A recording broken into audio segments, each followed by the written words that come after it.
सर्वांना नमस्कार. स्वागत आहे तुमच्या गोंधन मराठी चातुर्य कथा या यूट्यूब चॅनलवर. व्हिडिओकडे वळण्यापूर्वी आपल्या चॅनलला लाईक करा, सबस्क्राईब करा आणि बेल आयकॉन प्रेस करा. चला तर आता वळूया आपल्या स्टोरीकडे. गोंधन भाग 17.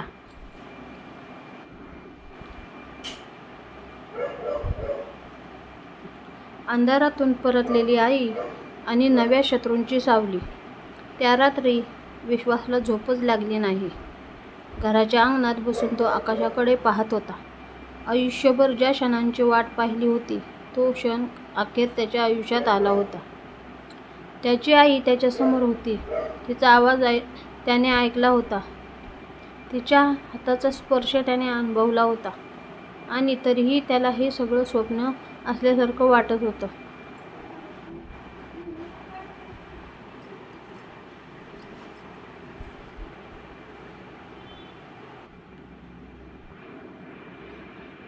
अनेक वर्षे तो स्वतःला एकटा समजत होता. पण आज त्याच्या आयुष्याचा हरवलेला तुकडा परत मिळाला होता. मात्र आनंदासोबत एक भीतीही होती, कारण आईने सांगितलेलं सत्य अजून पूर्ण झालं नव्हतं. राघव सिंहच्या मागे आणखी कोणीतरी होतं आणि तो माणूस अजूनही सावलीसारखा त्याच्या मागे फिरत होता. सकाळी सूर्य उगवला तेव्हा घरात वेगळंच वातावरण होतं. आजीच्या चेहऱ्यावर अनेक वर्षांनी खरं समाधान दिसत होतं.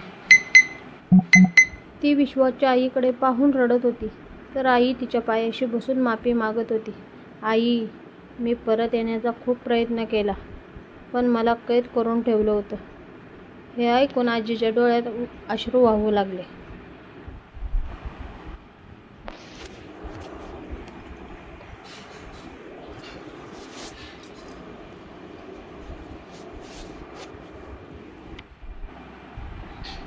त्या दोघांची भेट पाहून घरात उपस्थित प्रत्येकाचा गळा दाटून आला होता.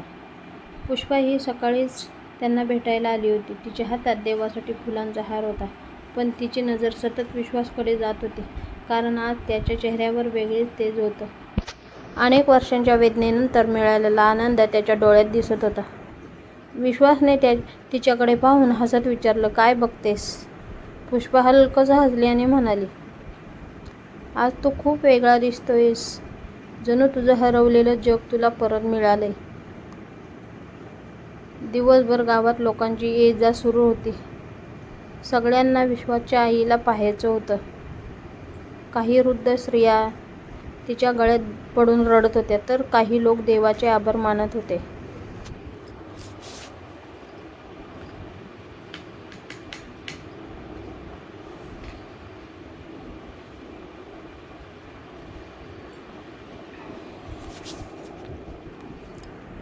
कारण गावाला वाटत होतं की हे एखाद्या चमत्कारापेक्षा कमी नव्हतं.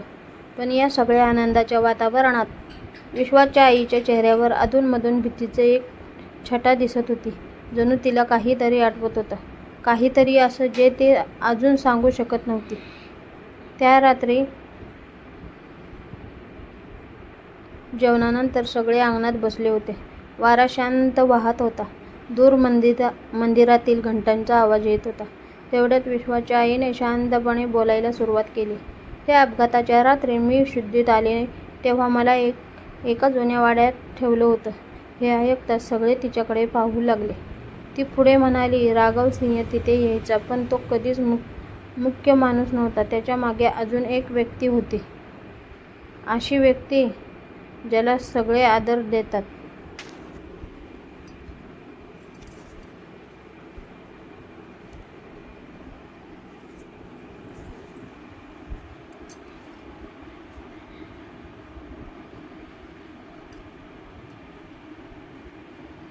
हे शब्द ऐकताच वातावरण गंभीर झालं.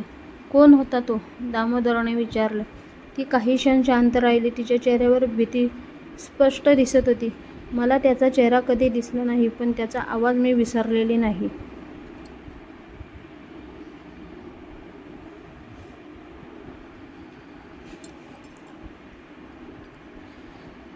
सगळे तणावात तिचे बोलणं ऐकत होते. तो नेहमी म्हणायचा, जोपर्यंत सत्य जिवंत आहे तोपर्यंत आपल्याला धोका आहे. हे ऐकताच विश्वाच्या अंगावर काटा आला. कारण याचा अर्थ एकच होता, कोणीतरी अजूनही त्याच्या मागावर होतं.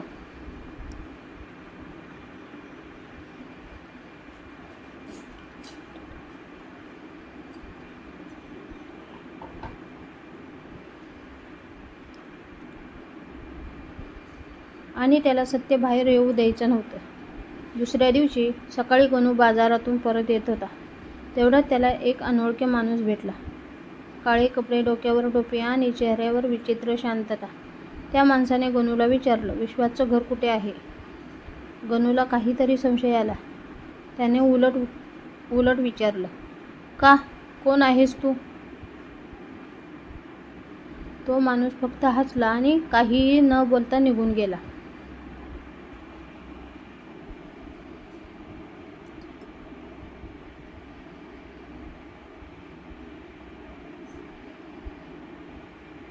गणूला लगेच धोका जाणवला. तो धावतच विश्वासकडे पोचला आणि त्याला सगळं सांगितलं. विश्वास काही क्षण विचारात पडला, कारण त्यालाही जाणवत होतं की वादळ अजून थांबलं नाही. ते फक्त नव्या रूपात परत येत होतं.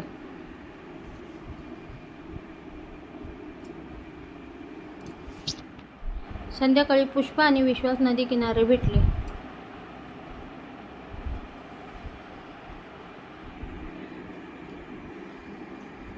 सूर्य मावळत होता. आकाशात केसरी आणि गुलाबी रंग मिसळलेले होते. वातावरण इतकं सुंदर होतं की जणू निसर्गही त्याच्या प्रेमाचा साक्षीदार होता.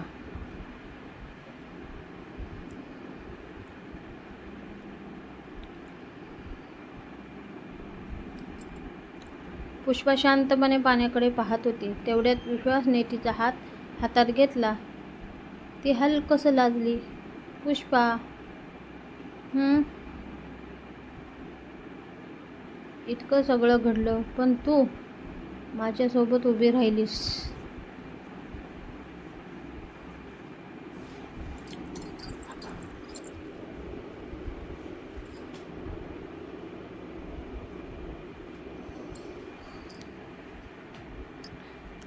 तिच्या चेहऱ्यावर स्मित उमटलं, कारण प्रेम फक्त आनंदात सोबत नसतं, दुःखातही हात सोडत नाही. हे ऐकताच विश्वाच्या डोळ्यात भावुकता आली.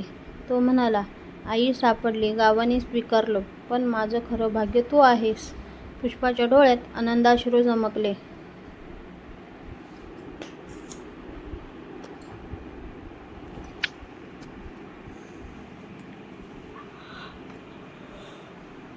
काही क्षण दोघे शांत बसले. वारा त्यांच्या भोवती फिरत होता. त्याच क्षणी त्यांना वाटत होतं, जगात त्यांच्यापेक्षा आनंद कोणीच नाही. पण त्याच वेळी नदीच्या पलीकडच्या झाडात कोणीतरी दुर्बिणीतून त्यांच्याकडे पाहत होतं.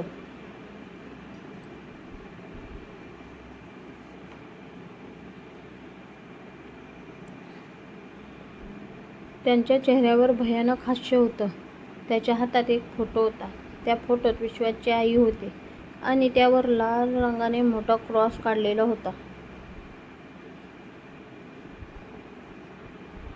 तो माणूस मोबाईलवर कोणाला तरी म्हणाला, ती जिवंत राहिली तर सगळं संपेल. हे शब्द ऐकून फोनाच्या दुसऱ्या बाजूचा माणूस हसला.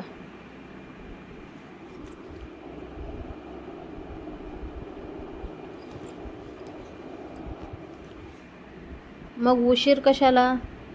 त्या रात्री उशिरा विश्वाच्या घराजवळ एक काळी गाडी येऊन थांबली. 2 माणसे सावकाश खाली उतरली. त्यांनी घराभोवती नजर टाकली आणि हळूहळू मागच्या बाजूने आत शिरण्याचा प्रयत्न करू लागले.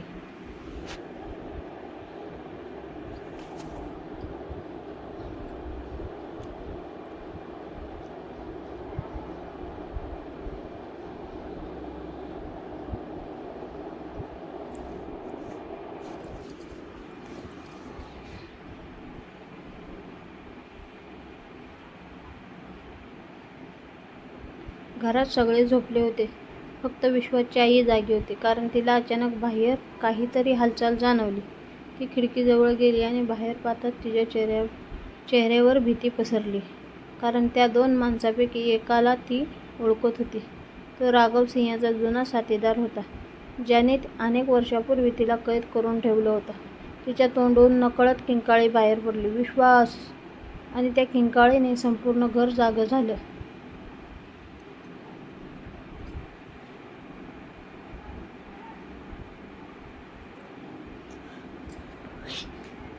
विश्वास धावत बाहेर आला, पण तोपर्यंत ते दोघे अंधारात गायब झाले होते. मात्र ते जाताना एक चिठ्ठी टाकून गेले होते. विश्वासने ती उचलली. त्यावर फक्त एकच ओळ लिहिली होती.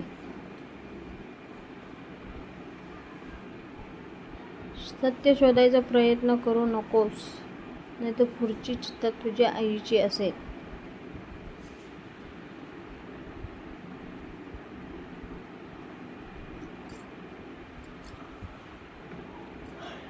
हे शब्द वाचताच विश्वाच्या डोळ्यात संतापाची ज्वाला पेटली. त्याने चिठ्ठी मुठीत चुरगळली आणि मनात शपथ घेतली, आता मी मागे हटणार नाही. सत्य शोधूनच राहीन, कोणत्याही किमतीवर. पण त्याला माहीत नव्हतं की पुढच्या काही दिवसात त्याच्या आयुष्यात असा एक धक्का बसणार होता, जो त्यांचं आणि पुष्पाचं नातंच बदलून टाकणार होता.